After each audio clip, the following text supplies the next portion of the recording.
Magandang gabi guys. Yan, yun yung ating mga piglets. Galing pa tayo ng duty. Diretso tayo dito. Kamustahin natin sila. Tapos ko na din yan pinainom ng tubig. Kasi lagi yan nauuhaw pa. Kasi lagi nagpapadedi. Kasi bubukod natin yung isa. Ayan, kasi kawawa. So nga lang, ito yung inay na to guys, ayaw niya nung tinatanggal yung anak niya sa tabi niya kasi ayaw niya nang magpadede kapag tatayo yan.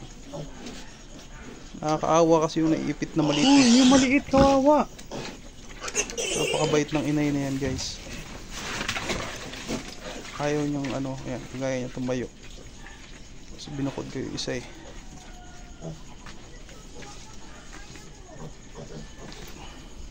Tampo tuloy. Bansot kasi isa guys, liit. Ayan.